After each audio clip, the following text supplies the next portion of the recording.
सदियों से हर सास की खुराक अपनी बहू की चुगली और पोते पोतियों का लाड़ है। पर बदनसीबी से सुषमा जी के जीवन में ये अवसर अभी तक आया नहीं था। अपने घर पर बैठी सुषमा जी अपनी सहेलियों के साथ किटी पार्टी एंजॉय कर रही होती है। तभी उनकी एक सहेली सुशीला कहती है, अब तो बस तेरा ही घर रह गया है सुषमा, जिसमें किटी पार्टी हो सकती है, वरना हम सभी के घरों में पोते पोतियां इतना भाग दौड़ करते हैं कि सांस लेना भी दुश्वार हो गया है। तभी दरवाजे से गोद में एक बच्चा लिए निर्मला आती है। अरे यार, अब पंक्चुएशन के पैसे मत मांगना मुझे। मेरा पोता मेरी बहू के पास रुकना ही नहीं चाह रहा था, तो इसे भी साथ लाना पड़ा, उसी में देरी हो गई। निर्मला के गोद में बच्चे को देखकर सुषमा फौरन उसे अपनी गोद में ले लेती है और उसके साथ खेलने लग जाती है। वो बच्चा भी सुषमा के साथ बड़ा घुल मिल जाता है। यही तो आजकल की बहुओं की ट्रिक है निर्मला। अपने बच्चे को बचपन से सास के पास छोड़ देगी तो बच्चा माँ के पास रहेगा कैसे? अरे भाई, अब इस उम्र में हम तुम्हारे बच्चे भी संभालते रहे, पहले तुम्हारा पति संभाले, फिर तुम्हारे बच्चे भी संभाले। वैसे तेरी बहू के क्या हाल चाल है विमला? बस वही 10 बजे उठना और उठते ही अपनी माँ को कॉल कर ससुराल वालों की चुगली करना। अपने बेटे तक को रोटी मुझे डालनी पड़ती है। तेरा सही है सुषमा, ना बहू ना पोते पोती, कोई झंझट ही नहीं। ऐसा क्यों बोलती है विमला? मैं तो चाहती हूँ कि मेरी भी एक बहू हो, ताकि मैं उसकी चुगली तुम सबसे कर सकूं और एक छोटा सा पोता या पोती हो जो मेरी नाक खींचे। जब तक कोई लड़की दुल्हन नहीं बनती तब तक उसे शादी सपनों से सुहानी दुनिया ही लगती है। ऐसा ही तुझे भी लग रहा है। एक बार बहू आ जाएगी ना, फिर अपनी किस्मत को रोएगी तू। अरे मुझे नहीं पता, मुझे तो चाहिए एक बच्चा अपने घर पर, और इस बार मैं राज को शादी के लिए मनवा कर ही रहूंगी। और सुषमा ठान लेती है कि वो अपने घर बच्चों की किलकारियां गुंजवा कर ही रहेगी। इसके लिए वो अपने बेटे राज से बात करती है, पर राज को किसी चीज से कोई फर्क था ही नहीं। वो तो हर वक्त बस अपने फोन पर ही लगा रहता, खाने के टेबल पर। पहले रोटी खा ले, बाद में बात कर लेना। अरे नहीं नहीं सुजीत यार, तुझे नहीं पता, ये बॉस ना बड़ी ठगी करता है हमारे पीठ पीछे। कमाता नहीं है एक आना, और ड्रामा ऐसा जैसे लिए बैठा हो खजाना। इंजीनियरिंग करने के बाद 30,000 कमाने में तुम्हारा बेटा फोन से इस तरह चिपका रहता है जैसे अंबानी तो यही हो। ऐसे क्यों बोलते हो जी? मेरा बेटा हीरा है, हीरा। बस एक फोन पर चिपके रहने की बुरी आदत है, पर अब इस आदत को भी बदलने का रास्ता मिल गया है मुझे। इसकी शादी करवा दूंगी। जैसे ही सामने खूबसूरत सी लड़की आएगी ना, कान से अपने आप ही फोन हट जाना है। आप भी ना शादी के पहले कम भटके हुए नहीं थे। कैसे कैसी बुरी बुरी आदतें थी आपको, माँ जी ने सब कुछ बताया था मुझे। पर देखिए कैसे शादी होते ही सारी आदतें सुधर गई आपकी। तो इसकी क्यों नहीं सुधरेगी? शादी होगी तो खुद लाइन पर आ जाएगा, और मुझे भी एक बहू मिल जाएगी चुगली करने के लिए। ऐ सुन ले बेटा, तेरे लिए लड़की देख रही हूँ मैं, देख लूं ना? अरे नहीं यार, मतलब एक कॉल करो ना, सबको कॉल पे ले लो। ये कहता हुआ खाना अधूरा छोड़कर हमेशा की तरह राज फोन पर बात करता हुआ छत की ओर चला जाता है, और सुषमा राज के लिए लड़की देखना शुरू कर देती है। फौरन ही नैना के साथ राज का रिश्ता पक्का कर देती है। पर राज की हरकतें कहाँ तक ही नैना से छुपती। शादी के मंडप पर पंडित जी मंत्र पढ़ रहे थे और तभी राज का फोन बज जाता है। एक मिनट पंडित जी। अरे वो रवि को देने वाली मशीन थी, महेश को क्यों दे दी? सिंदूरदान का समय हो गया है। इसका फोन तो मैंने अपने पर्स में रख लिया था। किसने दे दिया इसे फोन? अभी तो फोन रख दे बेटा, आज तेरी शादी है। सिंदूर भर नैना की मांग में। पता नहीं कौन सा काम है जो खत्म ही नहीं होता। और फोन पर बात करते करते राज गलती से पंडित जी को सिंदूर लगा देता है, और राज के फोन पर बात करने वाली बुरी आदत का राज नैना के सामने आ जाता है। बेड़ा गर्ग हो गया, सत्यानाश। रिश्ता होने तक तो तू अपने बेटे की इस बुरी आदत को छिपा लेती। अब कहीं नैना शादी के लिए मना ना कर दे। पर नैना शादी से पीछे नहीं हटती और अच्छी तरह से शादी संपन्न हो जाती है। जिस वाक़े को नैना एक कोइंसिडेंस समझती है, वो तो इससे कुछ ज्यादा ही था। विदाई से लेकर गृह प्रवेश तक राज के कान पर तो उसका फोन लगा ही रहता।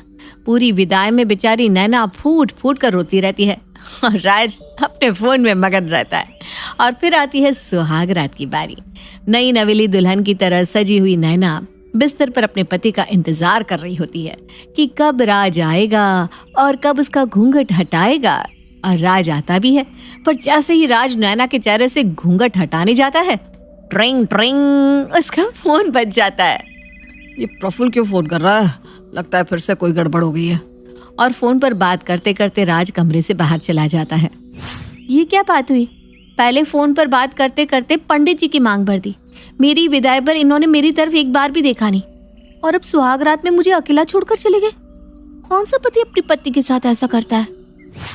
नैना फौरन अपनी सास के पास जाती है और उन्हें इस बारे में बताती है। क्या वो आज के दिन भी कमरे से बाहर निकल गया? ए भगवान, मुझे लगा था शादी के बाद इस लड़के की फोन में घुसे रहने की आदत में सुधार आ जाएगा, पर ये तो वैसा का वैसा ही रहा।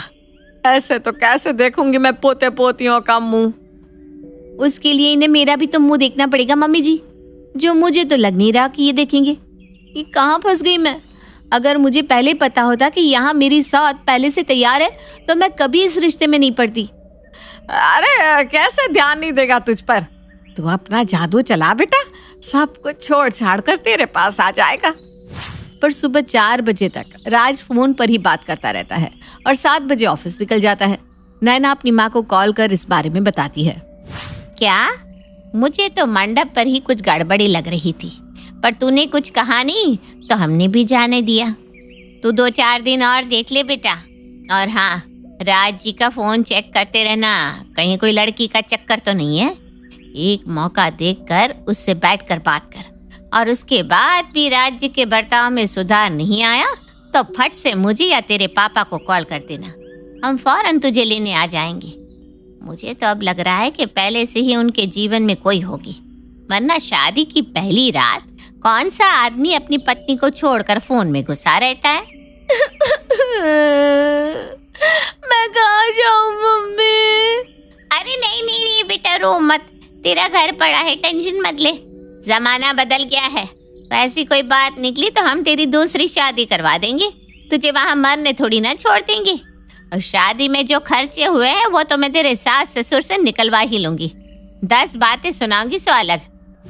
अपनी माँ की बात मानकर नैना एक अच्छी पत्नी की तरह ही राज से पेश आती है और उसे खाना परोस कर देती है। पर रात को कमरे में आने के वक्त राज फोन पर बात करते करते छत पर चला जाता है। पर इस बार नैना शांत नहीं बैठती, वो चिपके से राज के पीछे पीछे छत पर चली जाती है, जहाँ वो देखती है कि राज छत पर पहुंचते ही फोन अपने पॉकेट में रखकर बिस्तर लगाकर सो जाता है। ये क्या था? ये तो छत पर आकर सो गए। कहीं इनकी गर्लफ्रेंड ने इन्हें मुझसे दूर रहने को तो नहीं कहा? अब तो मुझे पक्का विश्वास हो गया है कि इनके जीवन में कोई है। सत्यानाश हो जाए उस डायन का जिसने मेरी शादीशुदा जिंदगी बर्बाद की। अभी इनका फोन चेक करती हूँ, सब दूध का दूध पानी का पानी हो जाएगा। नैना राज का फोन उठाती है और उसके फोन को चेक करने लग जाती है। वो देखती है कि उसके फोन में कोई रिसेंट कॉल थी ही नहीं। एक कॉल लगा था, वो तो नत्थू हलवाई का था, जिसे देखकर नैना को कुछ समझ में नहीं आता। तो फिर ये फोन पर बातें करने का नाटक क्यों करते हैं? ये ऑफिस भी जाते हैं या नहीं? अब तो मुझे इनका पीछा करना होगा। अगली सुबह नैना चुपके से राज का पीछा करती है और उसका पीछा करते करते वो हलवाई की दुकान तक पहुंच जाती है। अंदर जाकर नेहा देखती है कि राज हलवाई की दुकान पर भजिए तल रहा है। आप एक हलवाई हैं? ये सब क्या है? आप लोगों ने मुझसे झूठ बोलकर शादी की? नैना, मैं तो तुम्हें कब से इस बारे में बताना चाहता था, पर शादी से पहले मम्मी ने मेरी तुमसे एक भी मीटिंग नहीं होने दी, क्योंकि उन्हें लगा कि मेरे इस फोन पर बात करने की आदत के बारे में तुम्हें पता चल जाएगा। पर फेरे के वक्त भी मैंने बहुत कोशिश की तुम्हें इस बारे में बताने की, पर तुमने ध्यान ही नहीं दिया। सच्चाई है कि इंजीनियरिंग की डिग्री कंप्लीट करने के बाद भी मेरी नौकरी कहीं लग नहीं रही थी। हर वक्त सभी मुझे ताने दे रहे थे कि नल्ला है ये। इसीलिए मैंने एक हाई स्टैंडर्ड सेट करने के लिए हर वक्त लोगों के सामने फ़ोन पर बात करने का ड्रामा शुरू कर दिया, टू शो कि मैं कितना बिजी हूँ, जिस कारण कोई मुझसे कुछ सवाल जवाब ही ना कर पाए। फिर काम ढूंढते ढूंढते मुझे नत्थू हलवाई के पास काम मिला तो मैंने ज्वाइन कर लिया। मैं ऑफिस के कपड़े पहनकर घर से निकलता हूँ, पर आता यहाँ हूँ, और यही मेरी सच्चाई है। अब देखो, तुम्हें मुझे छोड़कर जाना है तो तुम जा सकती हो।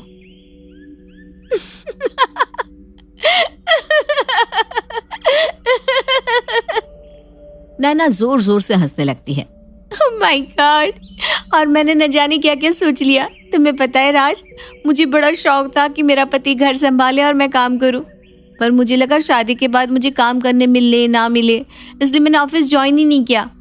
पर तुम तो हलवाई की ट्रेनिंग भी ले चुके हो, तो क्यों ना अदला बदली की जाए, तुम किचन संभालो मैं काम करूं। 2 साल बाद, मेरा टिफिन राज। ये लो, तो आराम से ऑफिस जा बहू, मेरे पोते के पास मैं हूँ ना। मीरपुर नाम के शहर में तेजस अपनी पत्नी नीरू के साथ रहता था। पति पत्नी दोनों ही नौकरी करते थे। एक दिन तेजस गांव अपनी माँ के पास फोन करता है। हेलो, प्रणाम माँ। जीते रहो माँ, तुम दादी बनने वाली हो हैं? अरे वाह, ठीक है बेटा, मैं कल ही आती हूँ। जब माँ जी शहर पहुंची तो बेटे बहू ने बहुत अच्छे से स्वागत किया। लीजिए माँ जी चाय।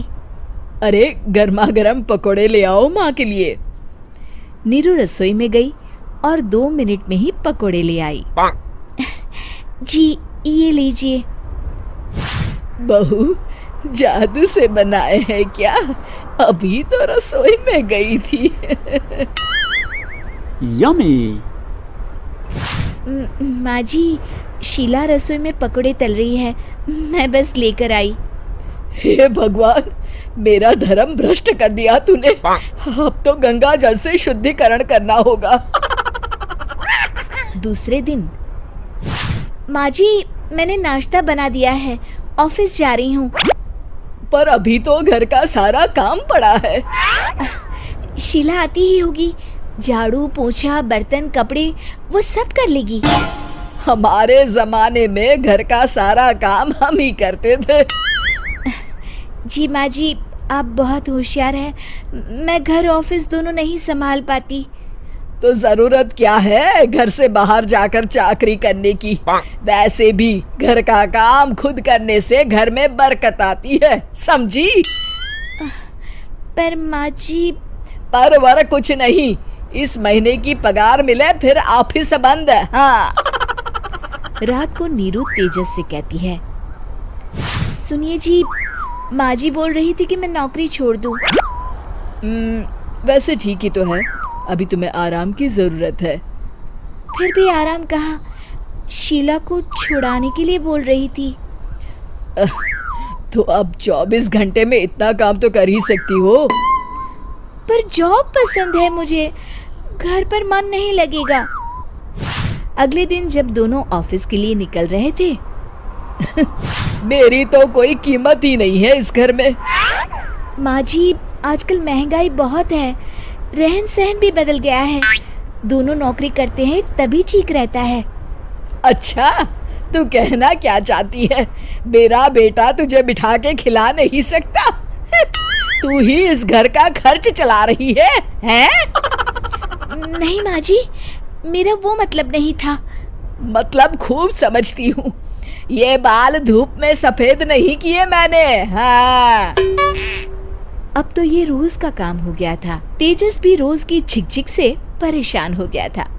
एक दिन उसने कहा, नीरू, वैसे भी तुम्हें मैटरनिटी लीव मिलने वाली है, तो अभी से ही छुट्टी ले लो। पर क्या, मेरी सैलरी अच्छी खासी है। आखिर नीरू ने रिजाइन कर दिया। जब बच्चा हुआ तो घर में सब बहुत खुश हुए। कुछ दिनों बाद तेजस फाइल देख रहा था। क्या हुआ तेजस, कुछ परेशान लग रहे हो? हाँ, वो हमारी जितनी सेविंग्स थी वो तो हॉस्पिटल में और छठी के फंक्शन में खत्म हो गई है नीरू।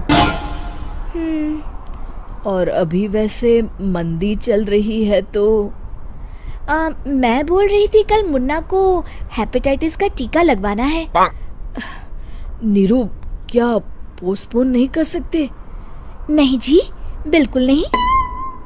अब तेजस को समझ में आ रहा था कि उससे गलती हुई है।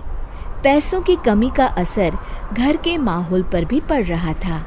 अगले दिन, बेटा मेरा चश्मा और ये दवाइयाँ ले आना, पर्चा देते हुए माँ जी ने कहा। जी। तेजस, मुन्ना के लिए दूध का डिब्बा और डायपर भी ले आना, और ये किराने के सामान की लिस्ट है, इसे भी लाना है। तेजस गुस्से में लिस्ट मरोड़कर फेंकता है और चिल्लाता है, पैसे क्या पेड़ पर उगते हैं? ये ले आना, वो ले आना। अरे पर ये जरूरत का सामान ही है। वो गुस्से में बिना कुछ कहे ऑफिस चला गया। अरे अरे लंच तो ले जाइए। नीरू दौड़कर डिब्बा पकड़ाती है। एक दिन खाना खाने के बाद, नीरू, अब तो मुन्ना कुछ बड़ा हो गया, तो अब तुम वापस ज्वाइन कर लो ना जॉब। पर इस रिसेशन में जॉब मिलना बहुत मुश्किल है। ट्राई तो करो। फिर मुन्ना? माँ जी है ना, और एक फुल टाइम मेड भी लगा लेंगे। पर माँ जी, उन्हें तो पसंद नहीं। तभी माँ जी वहाँ आ जाती है और प्यार से नीरू के सर पर हाथ फेरते हुए बोलती है, अब मेरी समझ में आ गया बहू, पहले के और अब के समय में अंतर है। तुम काम शुरू करो, मुन्ना की जिम्मेदारी मेरी। मेरी प्यारी माँ जी। ये कहकर नीरू उनके गले लग गई। शिक्षा, परिवर्तन संसार का नियम है, हमें भी समय के साथ चलना चाहिए। उम्मीद है कि आपको हमारी ये कहानी पसंद आई होगी। कृपया हमारे चैनल को सब्सक्राइब करें और सभी अपडेट्स के लिए बेल आइकन जरूर क्लिक करें। और हाँ, वीडियो लाइक और शेयर करना मत भूलिएगा। Bye bye. रजनी को बड़ी बड़ी हाँकने का बड़ा शौक था। वो जब भी बात करती तो सोचती भी नहीं थी कि वो क्या बोल रही है। एक दिन रजनी अपनी सास से कहती है, माँ जी, आपको पता है, मेरे लिए तो अमेरिका से लेकर लंदन तक के रिश्ते आ रहे थे, लेकिन मैंने तो सोचा शादी करूंगी तो इंडिया में ही करूंगी और कहीं नहीं। तभी रजनी की ननद बोल पड़ती है, अच्छा भाभी, अमेरिका के कौन सी सिटी से रिश्ते आए थे और लड़का क्या करता था? अरे किसी मार्क करके कुछ नाम था, किसी सोशल नेटवर्किंग साइट के लिए काम करता था। भाभी, कहीं आप मार्क जुकरबर्ग की तो बात नहीं कर रही हैं? यही नाम था, तुम्हें कैसे पता? ननद मुंह बनाकर कहती है, दरअसल भाभी, उन लोगों की गाड़ी हमारे घर के सामने से ही निकली थी और आपके घर का पता पूछ रहे थे। रजनी समझ जाती है कि उसकी बात पकड़ी गई है, लेकिन वो जरा भी परेशान नहीं होती और रॉब से कहती है, हाँ हाँ पता है, बहुत बड़ी बड़ी गाड़ियां थी उन लोगों के पास। रजनी ये कहकर वहां से निकल जाती है। एक दिन रजनी का पति ऑफिस के लिए तैयार हो रहा होता है और उसे देर हो रही थी। वो रजनी से कहता है, अरे रजनी, कहाँ हो? जल्दी से खाना दे दो। अरे रजनी, काम में जरा तेजी ला, सारा दिन घर में बैठी रहती है, किसी को ऑफिस जाना है, किसी को कॉलेज, जरा नाश्ता खाना तो वक्त पर तैयार कर दिया कर। अरे हाँ, नाश्ते का डिब्बा पति को देते हुए कहती है, वो तो इस घर में काम करने वाला कोई नहीं है, वरना मैं जितना पढ़ी लिखी हूँ ना, प्रधानमंत्री की भी नौकरी मुझे आसानी से मिल जाए। तभी रजनी की ननद फिर उसके मजे लेने के लिए रजनी के पति की तरफ देखकर मुस्कुराती है और रजनी से पूछती है, अच्छा भाभी, वैसे कौन सी डिग्री की जरूरत होती है प्रधानमंत्री बनने के लिए? हमें भी तो बता दो। अरे कुछ खास नहीं, बीपीएम या एपीएम। सभी रजनी की तरफ हैरानी से देखकर पूछते हैं, बीपीएम और एपीएम ये क्या है रजनी? रजनी अकड़ कर कहती है, अरे पढ़े लिखे हो तो पता चले ना, बैचलर इन प्रधानमंत्री और मास्टर इन प्रधानमंत्री।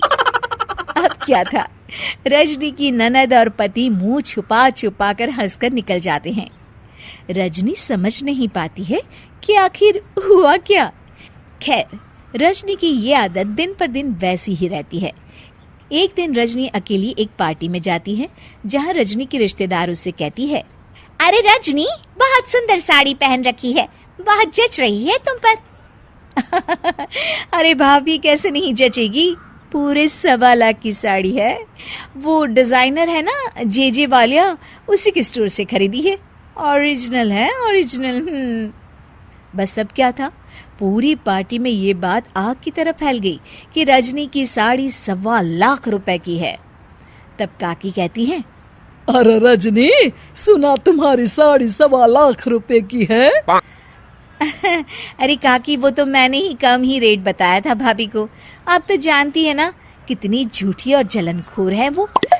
है तो ये साड़ी करीब 2 लाख रुपए की, लेकिन मैंने उन्हें 1.25 लाख ही बताई। हाँ। और रजनी, इतनी महंगी साड़ी लेने की क्या जरूरत थी? अरे ये तो कुछ नहीं है काकी, मेरे शादी का लहंगा तो मेरे पापा ने 80 लाख का दिलवाया था। हीरे लगे थे, हीरे मेरे लहंगे में। हाँ। भोली भाली काकी के पास खड़ी उनकी बहू बोल पड़ती है, अच्छा रजनी भाभी, फिर क्या किया आपने? उन हीरो के गहने बनवा लिए होंगे। चलो माँ, मुझसे तो अब यहाँ खड़ा भी नहीं हुआ जा रहा। ये बोलकर दोनों वहां से चली जाती है। लेकिन रजनी की साड़ी तो चर्चा का विषय ही रहती है। अचानक पार्टी में एक महिला आती है जिसने बिल्कुल रजनी जैसी साड़ी पहनी होती है। सभी उसे देखते हैं और उसके पास जाकर पूछते हैं, अरे सुनीता, कैसी हो? बड़ी सुंदर लग रही हो। सभी सुनीता के पास जाते हैं। रजनी भी खड़ी होकर उसे देखती है और अपनी चोरी पकड़ी जाने पर घबरा रही होती है। मैं तो ठीक हूँ, आप लोग सब मेरे पास कोई खास बात क्या?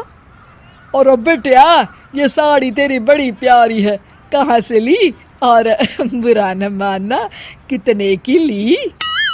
अरे काकी, अब तो बड़ी है, आपकी बात का क्या बुरा मानना। ये साड़ी ना चुन्नू वाले से 1500 की ली है। ऐसी पूरे दुकान में सिर्फ 2 ही साड़ी थी, एक मैंने ले ली और एक रजनी भाभी ने। तभी सुनीता की नजर रजनी पर पड़ती है। अरे रजनी भाभी, आपने भी वही साड़ी पहनी है। फोन पर बात कर लेती तो मैं कुछ और पहनाती। अब क्या था, रजनी की तरफ सारे रिश्तेदार देखने लगते हैं और रजनी वहां से सरपट निकल जाती है। वो मन में सोचती है कि अब मैं कभी हाँकने वाली बात नहीं किया करूंगी। बहू, ये देखो, सोफा के नीचे कचरा है, वहां भी झाड़ू लगा दो। वो क्या है ना सासू माँ, मैंने अपने घर में कभी झाड़ू पोछा किया ही नहीं। अच्छा। हाँ सासू माँ, वहाँ काम वाली आती है ना, और जब नहीं आती तो मेरी माँ कर लेती थी। ठीक है ठीक है, जल्दी करो बेटा, 8 बज रहे हैं और गौतम 9:15 बजे ऑफिस के लिए निकल जाता है। पर सासू माँ, इतनी जल्दी खाना कैसे बन पाएगा? मैं जाकर कुछ तैयारी करती हूँ, तुम भी जल्दी से काम निपटा कर आ जाना। जब विधि नहाकर रसोई घर में पहुंची, बताइए माँ जी, मैं क्या करूँ? सब्जी दाल चावल बन गया है, आटा भी मान दिया है, तो बस रोटियां सेक ले फटाफट। पर ये क्या सासू माँ, एक ही सब्जी? तो दाल तो है ना साथ में। अच्छा, देखिए बुरा न मानो तो एक बात कहूँ सासू माँ, मेरे यहाँ तो एक सब्जी में कोई खाना खा ही नहीं सकता। भैया तो सीधे थाली ही फेंक देते हैं। ये कहकर वो रोटियां बनाने लगी। हाँ हाँ ठीक है, पर जल्दी हाथ चला। माँ, मैं जा रहा हूँ। अरे रुक बेटा, ये ले तेरा डिब्बा। ठीक है माँ, चलता हूँ मैं। इतना कहकर वो ऑफिस चला जाता है। दोपहर में सुमन जी विधि से कहती हैं, बहू, आज किराने की लिस्ट बना लेना। गौतम कल जब ऑफिस से लौट कर आएगा तो सामान भी लेता आएगा। ठीक है सासू माँ, बताइए क्या क्या लिखना है? अब तो रसोई तुझे ही संभालना है, अपने हिसाब से लिख ले, अंदाज तो है ना तुझे? हाँ सासू माँ। और हाँ, पर्ची ध्यान से गौतम को दे जरूर देना। जी ठीक है। दूसरे दिन टिफिन के साथ विधि एक कागज भी देती है। ये लिस्ट जाते समय किराने वाले को देते जाइएगा और शाम को सामान ले आइएगा। अच्छा ठीक है। जब शाम को गौतम लौट कर आया तो बहुत गुस्से में था। माँ, क्या हुआ बेटा, बड़े गुस्से में लग रहा है। ये कैसा किराने का सामान लिखा था माँ? हर बार 5-6 हजार के अंदर आ जाता था और इस बार 15,000 है। 15,000? लिस्ट तो दिखा भला। आटा 20 किलो, दाल 5 किलो, चावल 10 किलो, काजू 1 किलो, बादाम 1 किलो, पिस्ता 1 किलो, देसी घी 5 किलो, लाइजोल 1 लीटर। बहू, कहीं पर्चा बदल तो नहीं गया? नहीं सासू माँ, ये मैंने ही लिखा है। इतना सामान तो किसी प्रोग्राम में आता है बेटा। सासू माँ, तो फिर लिस्ट आपको ही बनानी चाहिए थी। हमारे मायके में तो किराने का सामान ऐसे ही आता है। चुप, बिल्कुल चुप। अब एक शब्द भी नहीं सुनूंगा। मुझे पता है तेरे मायके वाले कितने रईस है। विधि गुस्से में कमरे में चली गई। ये क्या किया बेटा तूने? रुला दिया उसे। माँ, तुमने बातें नहीं सुनी उसकी? अभी उसमें बचपना है, पर तुम तो समझदार हो ना। अरे माँ, तुम भी। जा, अब हाथ मुंह धो ले, मैं चाय बनाती हूँ। इसी तरह दिन बीतने लगे, पर विधि की शेखी मारने की आदत ना गई। लेकिन गौतम का इस आदत पर चिढ़ना बढ़ गया। एक दिन सुमन जी उसके लिए साड़ी लेकर आई। बहू, ये साड़ी लो। अरे वाह, तुम दीपावली पर इसी साड़ी को पहनना। हरा रंग तुम्हारे ऊपर बहुत अच्छा लगता है। सासू माँ, पिछले साल सेम ऐसी ही साड़ी मेरी माँ ने बर्तन वाली और झाड़ू पोछा वाली को दी थी। ये सुनकर गौतम को बहुत गुस्सा आया। वो कुछ बोलने ही वाला था कि सुमन जी ने उसे इशारे से चुप रहने को कहा। अगली सुबह गौतम ऑफिस के लिए तैयार होकर बोला, माँ, टिफिन बना। बहू, टिफिन तैयार है? हाँ, बस हलवा रखना बाकी है। जल्दी कर बहू, ला हलवा मैं रख देती हूँ। सासू माँ, ऐसा हलवा तो मेरे घर में किसी के गले से ना उतरे। हम लोगों को तो एकदम घी में तर हलवा पसंद है। आज गौतम के सब्र का बांध टूट ही गया। वो अंदर गया और हाथ में एक सूटकेस लेकर वापस लौटा। विधि, विधि! जी कहिए। चलो। कहाँ? तुम्हारे मायके। क्यों? वहीं रहो और दूध घी खाओ। जब तुम्हारा पेट भर जाए तब आ जाना, समझी?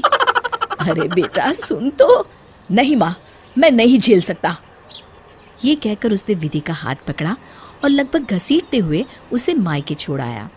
कुछ दिन बाद सुमन जी ने कहा, बेटा तू तो ऑफिस में रहता है और मैं पूरे दिन घर में अकेली रहती हूँ और इसीलिए खाली घर खाने को दौड़ता है। माँ, मैं कैसे जाऊँ? बड़े गुस्से में छोड़कर आया हूँ उसे। तो क्या हुआ बेटा? पूरे दिन घर में चहकती फिरती थी। देखता हूँ संडे को। अगले दिन गौतम का टिफिन देकर सुमन जी ने कहा, आज ध्यान से ले आना बहू को। आज नहीं माँ। शाम को जब 6 बजे गौतम घर लौटा तो उसने देखा दरवाज़ा बंद है। चलो एक्स्ट्रा चाबी से खोल लेता हूँ। दरवाज़ा खोलकर जैसे ही गौतम सोफा पर बैठा, उसकी नज़र टेबल पर रखे कागज़ पर पड़ी। मैं बहू को लेने जा रही हूँ, तुझे आना हो तो तैयार होकर बनारसी मिठाई भंडार पर आ जा। वो जल्दी से टैक्सी लेकर बनारसी मिठाई भंडार पहुँचा तो देखा माँ उसका इंतज़ार कर रही थी। आ गया तू? मायके में सुमन जी से विधि की माँ ने कहा, कैसी रही आप लोगों की तीर्थ यात्रा? सुमन और गौतम एक दूसरे को देखने लगे। तभी विधि बोली, अरे मैंने ही माँ को बताया था कि गौतम जी आपको तीर्थ यात्रा पर लेकर गए हैं, तभी तो मुझे जल्दबाजी में यहाँ छोड़ गए थे। जी जी, बहुत अच्छी रही। फिर सुमन जी ने विधि की माँ से कहा, विधि से कहिए जल्दी निकलेंगे, नहीं तो रात हो जाएगी। जी हाँ, तैयारी तो हो चुकी है, खाना भी तैयार है, खाकर ही जाइएगा। खाना खाने के बाद सुमन जी ने कहा, खाना बहुत अच्छा था सबनिन जी, मजा आ गया। तब विधि की माँ हाथ जोड़कर बोली, विधि ने बताया था कि हमारे यहाँ बिना 3-4 सब्जी और मिठाई के कोई खाना नहीं खाता, पर हमसे जितना हो सका उतनी ही व्यवस्था की। गौतम ने मन में कहा, अच्छा तो मैडम जी यहाँ अपने ससुराल की तारीफों के पुल बांधती है। घर पहुँचने पर सुमन जी ने विधि से कहा, बेटा ये अच्छी बात है कि तुम दोनों घरों की इज्जत बनाए रखना चाहती हो, पर याद रखो बेटा, ये झूठ की नींव पर नहीं होना चाहिए। मुझे माफ कर दीजिए सासू माँ, अब बात मेरी समझ में आ गई है। शिक्षा, पर हमें तारीफ उतनी ही करनी चाहिए जितनी सहज लगे। अंश 2 साल से एक कंपनी में काम कर रहा था, लेकिन उसका कोई प्रमोशन नहीं हो रहा था। एक दिन, देखिए सर, मैं साफ साफ कह दे रहा हूं, मुझे इस साल आपने प्रमोशन नहीं दिया तो मैं नौकरी छोड़ दूंगा। हाँ तो जाओ ना, रोका किसने है? अंश कुछ सोचता है। अरे यार, ये लॉकडाउन में नौकरी मिल कहाँ रही है?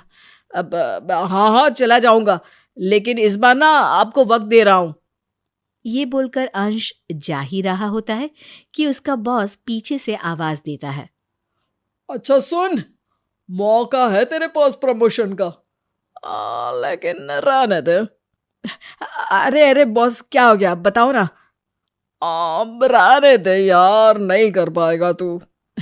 सर, अब प्रमोशन के लिए मुझे 16 सोमवार रखने पड़े ना, तो मैं वो भी करूंगा। आप बस काम बताओ। यार चल, तू जिद कर रहा है तो बता ही देता हूं।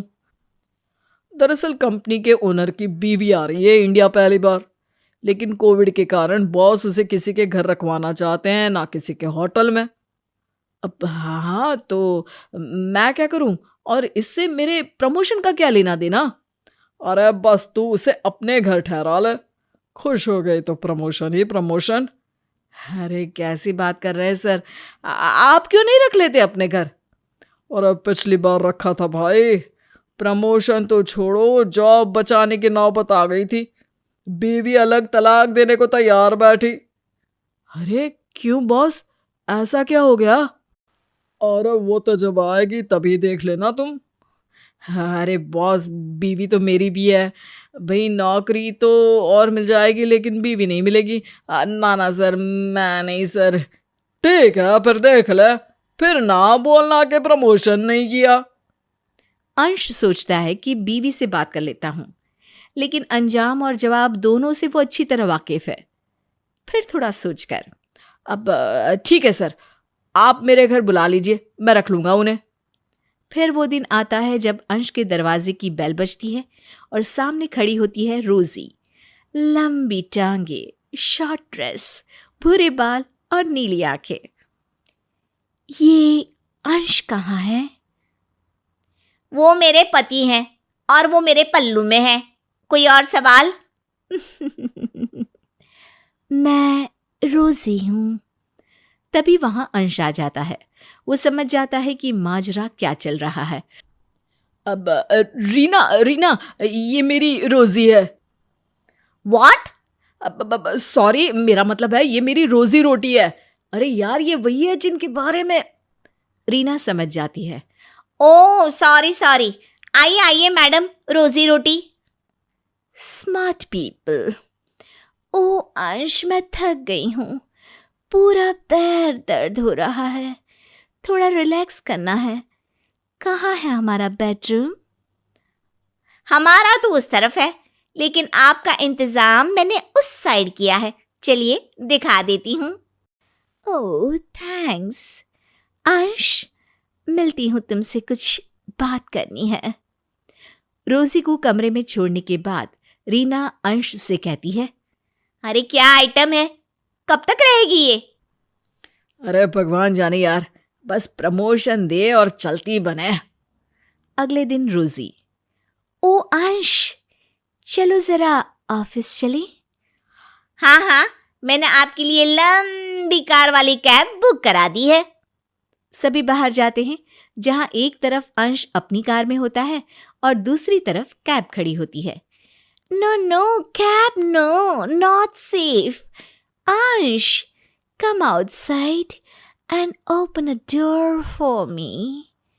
रीना के सामने अंश रोजी के लिए अपनी ही कार का वो दरवाजा खोलता है जो वो रीना के लिए खोला करता था।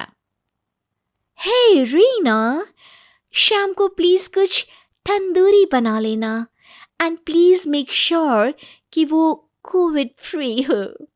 ओके अंश, लेट्स गो बेबी। बेबी? शाम को आओ, तुम्हारा ना बेबी से बाबा बना दिया तो मेरा नाम भी रीना नहीं। अरे बॉस, क्या लफड़े में डाल दिया मेरी जान को आपने। ये तो मुझे पति की तरह मान रही है।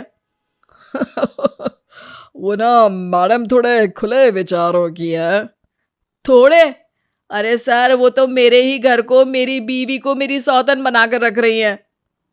अरे बस सेवा करते जाओ, मेवा मिलेगा। अंश शाम को रोजी को लेकर घर जाता है, जहां बीवी चैनल पर खूब सारे तंदूरी पकवान के साथ इंतजार करती है। आइए आइए, खाना तैयार है, जल्दी से आ जाइए। रोजी थोड़ी देर में चेंज करके आती है। हे अंश, म्यूजिक ऑन करो, मुझे डांस करने का मन है। और फिर वो अंश के साथ डांस करने लगती है। रीना ये सब देखकर जलन के मारे लाल पीली हो जाती है। अगली सुबह रीना कमरे में सामान पैक करके खड़ी होती है। अरे रीना, ये सब क्या है? क्या है क्या? पता नहीं है कि ये सामान है जो पैक है? मैं चली अपनी मम्मी के घर। अरे लेकिन सुनो तो, बात तो करते हैं। बात तो अब तुम करना, वो भी मेरे वकील से। वकील से? अरे क्या बकवास कर रही हो? हाँ, कल जो चिपक चिपक के नाच रहे थे ना, वो तो कल मेरा उपवास था तो मैं ज्यादा बोल नहीं सकी, इसलिए तुम्हारी क्लास नहीं ली। लेकिन अब तुम देखो कैसे कैसे मजा चखाती हूं मैं। ये बोलकर रीना सामान लेकर नीचे उतर जाती है और सीधे ड्राइंग रूम में रुककर कैब बुक कराने के लिए फोन उठाती है कि सामने रोजी आ जाती है। हे रीना, इतनी सुंदर लग रही हो, कहीं जा रही हो क्या? हाँ मैडम, वो रीना को किसी जरूरी काम के लिए मायके जाना पड़ रहा है तो। रीना अंश की तरफ घूर कर देखती है। तभी रोजी बोलती है, हे अंश, अच्छा ही है कि तुम्हारी बीवी जा रही है, क्योंकि अब मैं चाहती हूं कि मैं तुम्हें तुम्हारी लाइफ की सबसे बड़ी खुशी दूं। लेकिन अगर रीना जा रही है तो? हैं? ना, मैं कहीं नहीं जा रही हूं, क्योंकि इनकी लाइफ की खुशी को देने का हक तो मेरा ही है ना। ये हक का मतलब क्या होता है? हिंदी थोड़ी वीक है मेरी। वेल, हिंदी की क्लास कभी और सही। अंश, ये लो तुम्हारा प्रमोशन लेटर, और ये मैं सिर्फ तुम्हें तुम्हारी बीवी के कारण दे रही हूँ, जो इतनी समझदार और सुलझी हुई है। अंश खुश होकर प्रमोशन लेटर को पकड़ता है। ओह, मेरे कारण इनका promotion? Thank you ma'am, thank you. Yes, क्योंकि तुम उन पागल औरतों की तरह नहीं हो जो पति को हमेशा शक की नजरों से देखे। तुम दोनों बहुत अच्छे कपल हो। रीना बहुत ही समझदार है अंश, वो तुम पर ना ही शक करती है और ना ही तुमसे लड़ती है। चलो, मैं चलती हूँ, लेकिन याद रखना, प्रमोशन तुम्हारा सिर्फ तुम्हारी बीवी के कारण हुआ है, समझी? रोजी के जाने के बाद। समझे? सिर्फ बीवी के कारण प्रमोशन हुआ है।